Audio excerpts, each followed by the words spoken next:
Coming up on Locked On Dodgers, it's opening day. We're going to talk about the Dodgers opening day lineup, what we think it'll be. We're going to talk about some bold predictions for the 2023 season, and we will talk about some of our favorite opening day memories from over the years. That's what's on tap. So let's get Locked On Dodgers.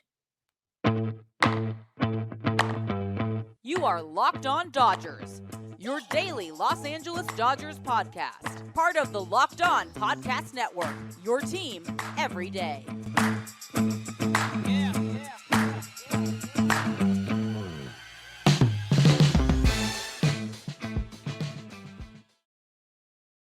Hey, Dodger fans, this is Locked On Dodgers, part of the Locked On Podcast Network, your team every day. Thank you for making Locked On Dodgers your first listen every weekday morning. Remember, this show is free and available on all podcast platforms and on YouTube simply by searching for Locked On Dodgers. Or even better, go ahead and subscribe wherever you're watching or listening right now, and then you will never miss a day because you know we're not going to. If this is your first time with us, I am Jeff Snyder. That guy next to me is Vince Samperio. Yes, we are actually together today. Vince and I are both lifelong Dodger fans just like you are. We've also both spent time covering the Dodgers in the press box and the locker room, so we're not quite insiders, but we bring you the smart fans perspective on our boys in blue every weekday morning. Today's episode is brought to you by Game Time. Download the Game Time app, create an account, and use code LOCKEDONMLB for $20 off your first purchase. Last-minute tickets, lowest price guaranteed. And Vince, I believe this is our first time recording together when we were both in our regular recording locations in about 4 weeks, maybe. I think since before I went to California in early March. So 3.5 weeks or so, because I was in California and then you were all over the world following the World Baseball Classic and vacationing. And here we are back together in our own homes. Yeah, just in time for opening day. So if anything, once season is here, we're ready to go. Yeah, if there was any justice in the world, I would be recording from my parents' house right now because I would be going to opening day, but I'm not, unfortunately. Family obligations have me here in Utah, so hopefully I'll get to a game soon, but I don't have my season tickets anymore, as I've mentioned before, and if you want the story behind that, it was in our episode from, it was the Lost episode. It was about a month and a half ago. I talked about it. I just tweeted out a link. So go check out my Twitter. You can see the link and the timestamp to see the story behind why I don't have season tickets anymore. But that means that I won't be at opening day. I've been to a lot of opening days, though, and so has Vince. And in our final segment today, we are going to talk about some of our favorite memories from some of those home openers, opening day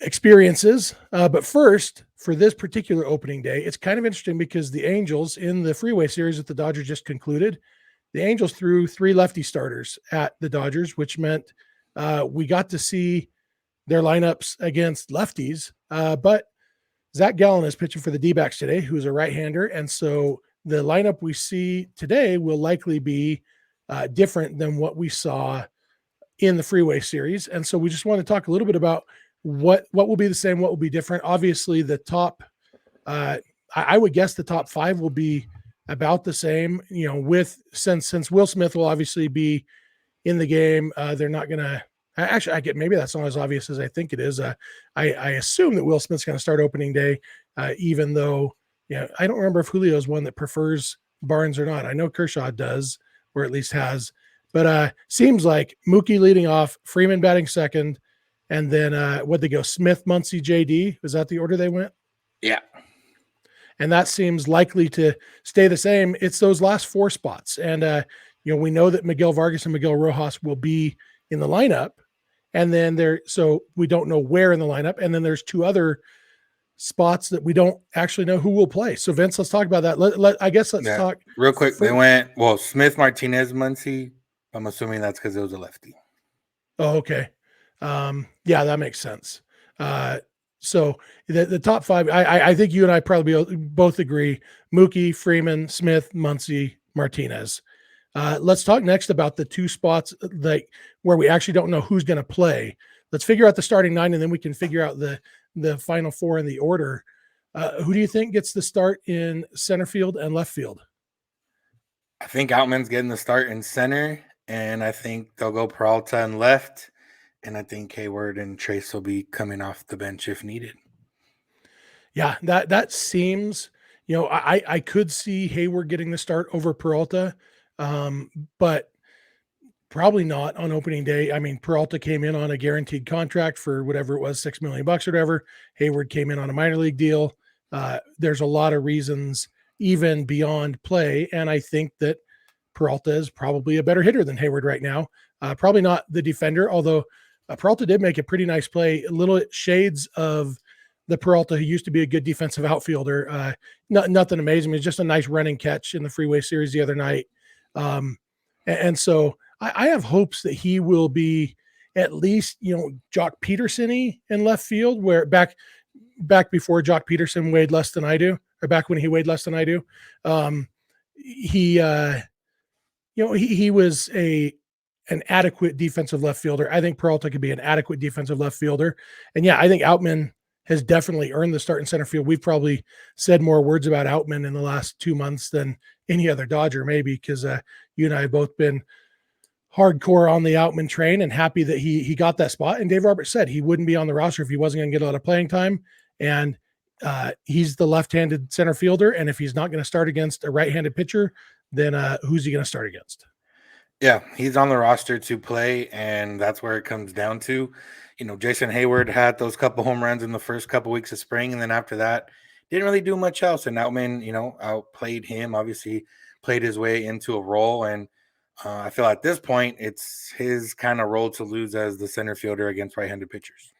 Yeah, for sure. And like I talked about the other day, maybe even against left-handed pitchers, if Trace Thompson doesn't figure something out here pretty soon, because it's Trace Thompson and then 3 lefties. And so, Outman is likely to be the biggest beneficiary if Trace continues to struggle like he has.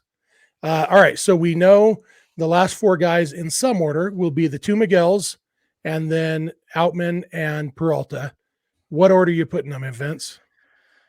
Yeah, I'm going to assume that Roberts is going to alternate them. I'm going to go Outman, Vargas, Peralta, Rojas.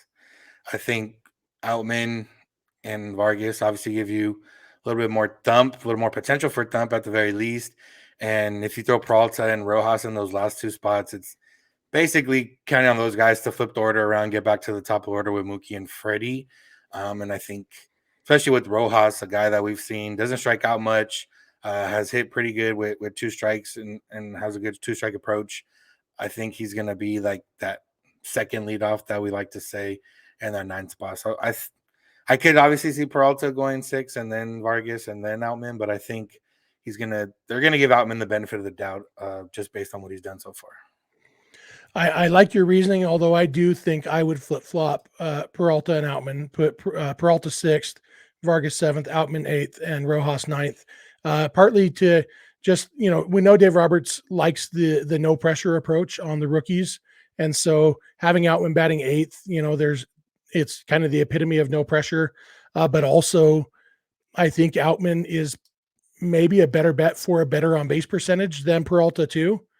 Peralta is maybe going to have more, because he's more experienced, maybe a better chance at in-game power right now. So I like him 6th, and then Outman a better chance of actually rolling over the lineup and getting to Mookie with guys on base. I even, for that reason, I wouldn't even be opposed to Vargas, Peralta, Rojas, Outman. The full no pressure on Outman batting 9th, and he's probably going to have, I like either Vargas or Outman batting 9th because they're going to have the 2 highest on base percentages of those 4 guys. And so I wouldn't be opposed to that, but I do think if I had to put money on it, I'd go with Peralta, Vargas, Outman, Rojas. Yeah. And really, when you look at it, there's no, obviously they can develop into holes in the lineup, but there's not necessarily a hole in this lineup that you're counting on. So realistically, those last 4 can really go in any order, like we just mentioned, and be fine. So yeah, we'll see what they end up doing. But either way, it's a pretty solid lineup for the Dodgers on opening day. Yeah. And Gallen has reverse splits a little bit. He's tough against everybody. He's actually a little bit tougher against lefties because of that changeup. So, maybe that'll come into play. But all right, well, that's our predictions for that. We're going to come back in a minute and we're going to talk about some bold predictions for the 2023 season. That's what's on tap. So please keep it locked on Dodgers. This episode is brought to you by Game Time. Look, buying tickets to your favorite events shouldn't be stressful, and Game Time is the fast and easy way to buy tickets for all the sports, music, comedy, and theater near you. With killer deals and last-minute tickets, their best price guarantee. There's so many things that you can get at Game Time, and they just looked at you. I pulled it up. I'm here in Utah, and hey, look, April 4th, Lakers at Jazz. That's a top pick for me. I could get tickets for that right here. We've got Shania Twain coming in concert that I didn't even know about, but now I know because Game Time just told me. Fall Out Boy, lots of Jazz games. There's a ton of stuff going on in the Utah area that stuff I wouldn't even thought of. I love going to comedy shows. You can get tickets for those. Bert Kreischer's coming. He's very funny. Dude Perfect is coming. I know my kids would love me if I took them to that. So a ton of stuff you can find. All you got to do is go to gametime.co and it will show you everything going on in your area. And you don't have to plan months in advance because Game Time is the place for last minute ticket deals. They have deals on tickets right up to the day of the event. So you can get exclusive flash deals on tickets for football, basketball, baseball, concert, comedy, theater, and more. And the Game Time guarantee means you will always get the best price. If you find tickets in the same section and row for less, Game Time will credit you 110% of the difference.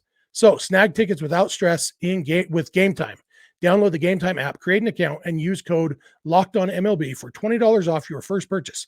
Terms apply. Again, create an account and redeem code LOCKEDONMLB for $20 off. Download Game Time today. Last minute tickets, lowest price, guaranteed. And we are back. We want to thank you for making Locked On Dodgers your first listen every weekday morning. Remember, get ready for the baseball season with Locked On MLB's ultimate 6-episode season preview. Our local and national experts give in-depth analysis of every team and division in a way only Locked On can provide. Find all 6 episodes on Locked On MLB on YouTube or wherever you get your podcasts. And Vince, it's the start of another season. You and I, this is you've been a fan since 1991 when you were born. I've been a fan since a long time before that when I was born, and it's there's been really good seasons over the years. There's been bad seasons and in between. Luckily, as Dodger fans, we never had like the worst of the season. I think the Dodgers have only had, have they ever lost 100 games in a season? I want to say early 90s they were close.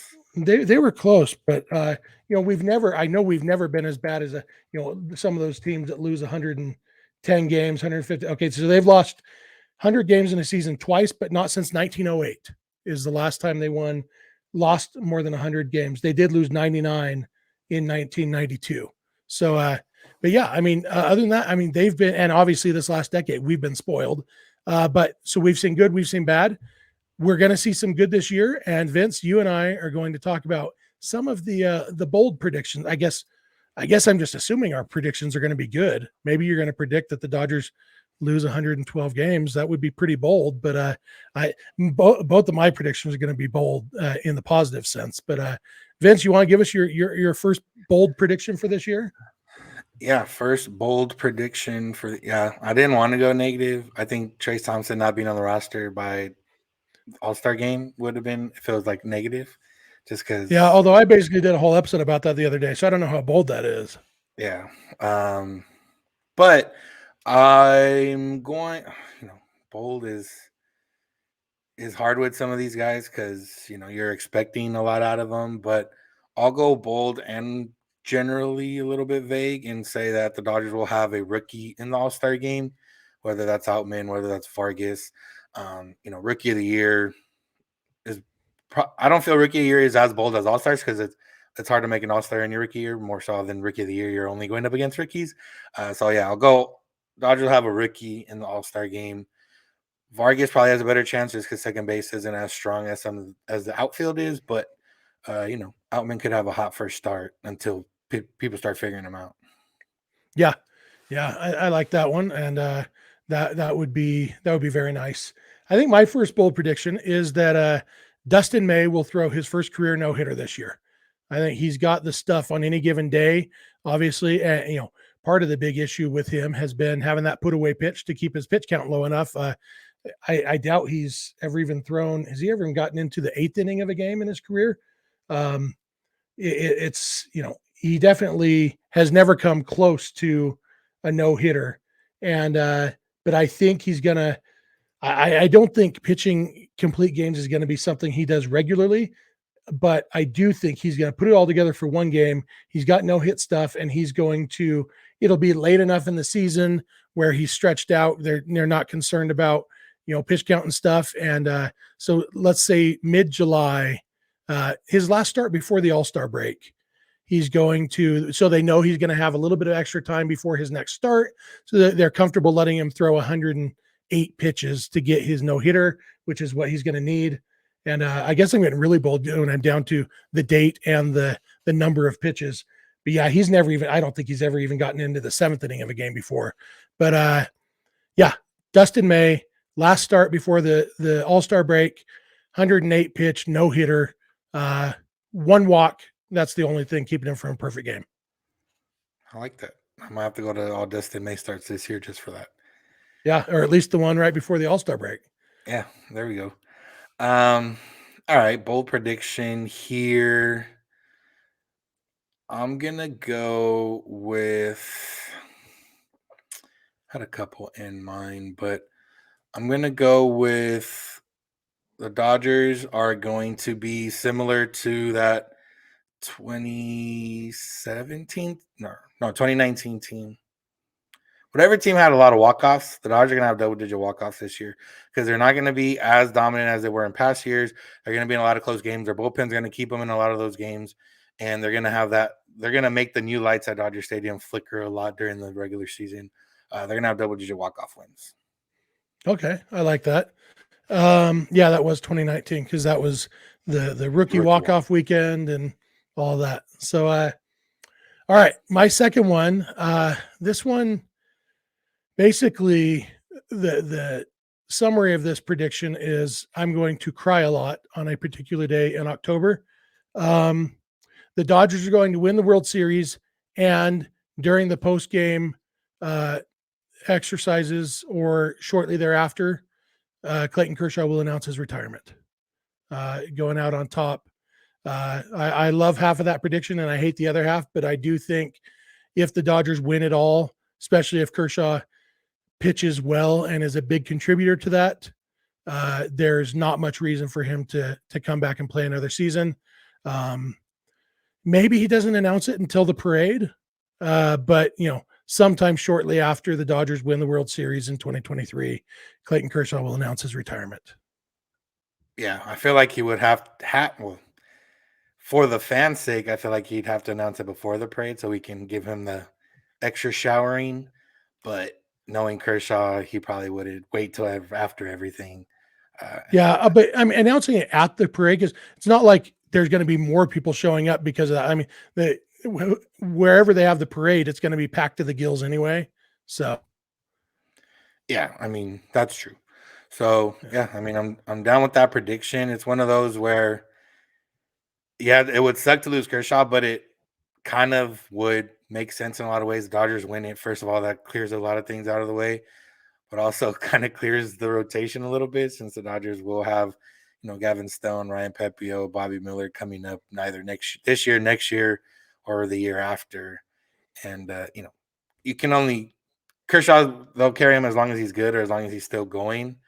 But, it's nice to go out on top. Yeah, for sure. And he's the kind of competitor who would, I don't think he ever wants to be a mediocre pitcher. And so I think that's a good way to guarantee that wouldn't happen. So, yeah. We'd love to hear your bold predictions, everybody. If you're watching on YouTube, we'd love to hear your predictions down in the YouTube comment section below. If you're listening on the podcast, we'd love to hear from you through social media or email or whatever. We'll give you all that contact info at the end like we always do. We're going to come back in just a minute, and we're going to talk about some of our favorite opening day home opener memories over the years that we have been going to games. So thank you for making Locked On Dodgers your first listen every weekday morning, and please continue to keep it Locked On Dodgers. This episode is brought to you by FanDuel. The tournament is heating up, and there's no better place to get in on the action than FanDuel, America's #1 sportsbook. That's because right now, FanDuel is giving new customers a no-sweat first bet up to $1,000. That's up to $1,000 back in bonus bets if your first bet doesn't win. Just go to fanduel.com/lockedon and sign up today to claim your no sweat first bet. Then you can wager on everything from the money line to point spreads to which team will be cutting down the net, all on an app that's safe, secure, and super easy to use. So don't miss your shot at a no sweat first bet up to $1,000 when you join FanDuel today. Just go to fanduel.com/lockedon to sign up. Make every moment more with FanDuel. All right, Vince, we are back, and that FanDuel ad, it was so much fun to be able to actually say the phrase Super Bowl a couple months ago, but apparently we're still not allowed to say that other phrase of what's going on in the sporting world right now. But we can say opening day, and we've been saying opening day for a long time, you and me as fans. And I've been to a lot of opening days. I was a season ticket holder for 10 years. Obviously, one of those years there wasn't a season with fans in the stands. And I think there were 2 others that I didn't get to go to the home opener. So I guess I went to, what would that be, 7 home opener. And I actually went to the home opener the year before I became a season ticket holder. So I've been to 8 of the last 11 home openers. It's always fun. I love Dodger Stadium anytime. Opening day has a special feel to it. It's a really cool time. And I've also been to opening day in Colorado in 2021. I actually went to actual opening day and the home opener. And then in 2012, the first year that I went to the home opener, I also went to a game in San Diego earlier that week. The Dodgers opened up in San Diego. My wife and I went to a game there, not opening day. I think it was the 3rd game of the season. And then my brother and I went to the home opener a couple days after that. But Vince, you've been to plenty of home openers too. What are some of your favorite memories? Yeah, I remember going to opening day was, I want to say, when 5 or 6 years in a row there in the mid to late 90s. My dad would always take us. I loved it because you got to miss school, which was what makes tomorrow's opening or tonight's opening day when you're watching this a little weird because it's a night game. You're used to opening day, the 1 o'clock games, and it's supposed to be cold cold for LA tomorrow. So also another interesting thing, but it's got to be 2021. It sucked that it was not full of fans, but got to see the Dodgers get their rings. And, after finally seeing a World Series in my lifetime, seeing the Dodgers get the rings, seeing Kershaw get the rings, the way the Dodgers did it, having some of their favorite players kind of congratulate them on the video board. And when they got their rings, I don't even remember anything about the actual game. I think they won. But I remember seeing them get the rings, and that's all that mattered. Yeah, the other things I remember from that game, they did win 1-0. I think might have been Max Scherzer that was pitching, or was that? I know it was against the Nationals, but Scherzer pitched either that day or the next day. One of the things I remember from that is they had set it up so you would order your food ahead of time and then go pick it up at the concession stand, and that was the biggest debacle in the history of the world. I stood in line for 4 innings to get the bottle of water I had ordered, and I had already paid for it. So as a matter of principle, I couldn't bring myself to just say, "Oh, screw it," and go back to my seat. So that was fun. And it was hot that day. I was sitting out in the pavilion. It was a warm day, not cold like this one's going to be. My first home opener ever actually was pretty chilly. I actually had to go down to the Big and Tall store and buy myself a long sleeve Dodgers shirt because I didn't own anything with long sleeves. And I wore a nice long sleeve Dodger shirt. Went to the game with my brother. We sat out in the right field pavilion, which back then was the all you can eat pavilion. And it was Andre Ethier's 30th birthday, I believe. And I know it was his birthday. I think it was his 30th. And he hit a homer. They were playing the Pirates, and he hit a homer in the bottom of the 8th inning to put the Dodgers ahead. So it ended up being a game-winning homer. Not a walk-off because it was the 8th inning, but a game-winning homer for Ethier on his birthday that landed, 20 feet to my left, right in the front row. We were sitting in the front row of the right field pavilion, and the ball landed in the front row, just, probably 15 people to my left. So that was a lot of fun. It was, I remember, what was that pitcher's name on the Pirates? Hanrahan? Joel Hanrahan? Is that a guy? Yeah, before the game, he was out on the field, and one of the security guards who sat out there with his batting helmet on, and Hanrahan was just bouncing a baseball off the security guard's batting helmet over and over. That was kind of fun. yeah, that was and one of two times I saw the Pirates play that month, because I saw them later that month in Atlanta. My first time going to Turner Field. But so yeah, that was my first home opener, and a boy never forgets his first. That's what they say out in the world. So yeah, it's like I said, I could go back and look at the box scores from those '90s games and probably find one, but I am not one that has very good memory from my younger years, so I don't remember anything specifically that stands out. The other one I remember, and I wasn't even at the game, but I was, I think, in San Diego that year with the job I had there, and it was when they hit 8 home runs on opening day in 2019. That was just a fun one because, like, Ravine Fiends, if you follow, Get Out Ball is the big thing. You got to tweet Get Out Ball a bunch of times. Ended up selling T-shirts after that game and was able to capitalize on the moment. But yeah, just anytime you can win big on opening day, and the Dodgers have done that a few times. They beat the Padres like 14-5, I believe, in one of them 2016, 17, 18, one of those years too. But to do it, Greinke was starting, and we didn't have like ill will toward Greinke, but you don't necessarily like him too much anymore. So they beat up on Greinke. They hit the 8 home runs.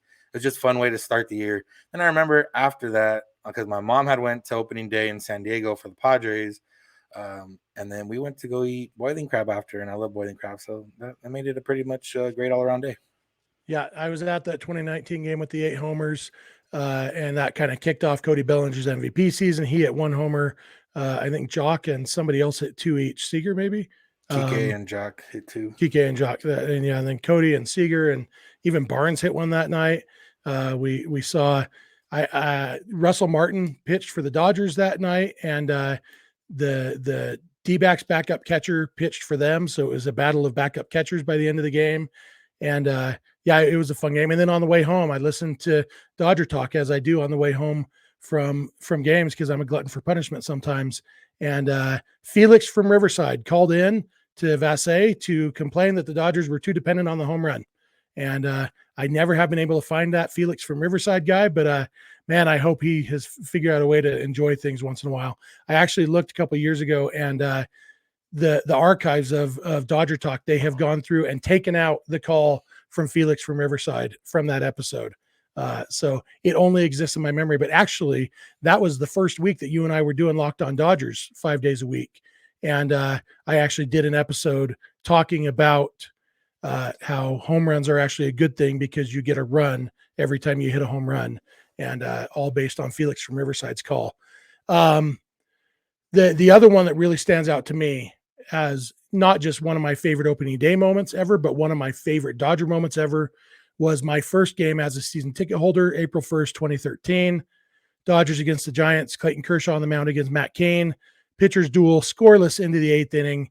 And then in the bottom of the 8th inning, Clayton Kershaw leading off the inning against George Contos, and Kershaw hits a home run over the wall in center field, the only home run of Kershaw's career, and put the Dodgers up 1-0. They ended up tacking on 3 more runs that inning, won the game 4-0, complete game for Kershaw.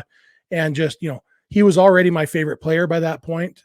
And for him to do that in my first game as a season ticket holder was just awesome. And I was there with my Uncle Jim, who's a Giants fan. He did not enjoy it nearly as much as I did. I was also with my brother. My dad was supposed to go, but he was sick that morning. And so had a couple friends, Stan and Roy were with us. Roy's a Phillies fan, so he doesn't care, but he likes baseball, so it was fun. And yeah, just a lot of fun way to kick off my 10 years as a season ticket holder. Yeah, that one was fun. I think that one's one of those Mandela effects where everyone thinks the game was 1-0, but the Dodgers ended up putting up some more runs that same inning. They ended up winning 4-0. But I would imagine most Dodger fans you ask or talk about that game, they think it's a 1-0 game, all thanks to Kershaw's home run. But either way, fun game. Yeah. I remember I was in college, so I skipped school, one class, to go watch that game somewhere. I forget where. Yeah, it was a fun one. The one that wasn't as much fun was 2018. 2017 was when they pounded the Padres, also faced a position player in that game too. Although that was the guy who was supposedly going to be a two-way player. I can't remember his name right now. Betancourt. Betancourt, yeah. And The Dodgers knocked him around and kind of ended that two-way player experiment pretty quickly. But in 2018, they lost to the Giants 1-0, and on a home run by Joe Panik that had an expected batting average of 080. It went 328 feet or something, just barely wrapped around the pole. Like didn't even seem like it went far enough to get over the wall. And that was the only run that Kershaw allowed. And the Dodgers had a bunch of hard hit balls that got caught. Kershaw had 2 hits himself, but they couldn't score him, and they ended up losing 1-0. And that was a rough one. And I think they lost the next night again, like 1-0 on another Joe Panik homer. Yeah. I was at the Lakers Bucks game during that second game, and I was just following along on my phone and glad I had chosen to go to a basketball game instead. Yeah, that was maybe not a sign of things to come, but that 2018 year was just a weird, the most excruciating season you could have for a team that went to the World Series. Yeah, for sure. Yep. Yeah. So opening day is fun. And if you're going to opening day today, we'd love to hear your thoughts, after the fact, some of your favorite moments. They've announced that the first pitch will be thrown out by 3 former Cy Young winners, Oral Hershiser, Fernando Valenzuela, and Eric Gagne.